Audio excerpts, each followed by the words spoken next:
हवेली पंचायत समितीचा कायापालट होणार. हवेली पंचायत समिती इमारती दुरुस्तीसाठी निधी मंजूर. राज्यात अग्रगण्य मानल्या जाणाऱ्या हवेली तालुका पंचायत समितीचा कारभार हा गेली अनेक वर्षांपासून पुणे जिल्हाधिकारी कार्यालयासमोरील जुन्या जिल्हा परिषद इमारतीतून हाकला जातो. या इमारतीची सध्या दुरावस्था झाली आहे.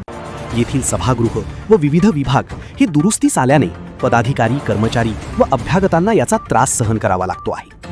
मागील 15-20 दिवसांपूर्वी आमदार ज्ञानेश्वर कटके व आमदार भीमराव तापकीर यांनी तालुकास्तरीय पाणी टंचाई व पाणंद रस्त्यांची आढावा बैठक येथील यशवंतराव चव्हाण सभागृहात आयोजित केली होती. यावेळी येथील सभागृहातील माईक, साऊंड सिस्टमसह इतर गोष्टींची दुरावस्था असल्याने आमदार कटके व तापकीर यांनी हवेलीचे सभापती युवराज काकडे यांच्याकडे नाराजी व्यक्त केली होती. यावेळी काकडे यांनी जिल्हा नियोजन समितीकडे इमारत दुरुस्तीसाठी निधीची मागणी केली असल्याचे सांगितले. यावेळी हवेलीचे आमदार या नात्याने आमदार ज्ञानेश्वर कटके व भीमराव तापकीर यांना आमदार निधीतून काही निधी उपलब्ध करून द्यावा अशी मागणी सभापती काकडे यांनी केली होती. यास दोनही आमदार महोदयांनी सकारात्मक प्रतिसाद देत प्रत्येकी 10-10 लक्ष निधी उपलब्ध करून दिला आहे.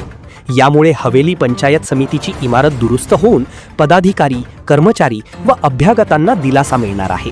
सभापती युवराज काकडे यांनी दोनही आमदार महोदयांचे आभार मानले आहेत. लवकरच इमारत दुरुस्तीचे काम हाती घेणार असून अद्ययावत कोनशिलेसह कामाचे भूमिपूजन आमदार ज्ञानेश्वर कटके व आमदार भीमराव तापकीर यांच्या शुभहस्ते करणार असल्याचे काकडे यांनी सांगितले.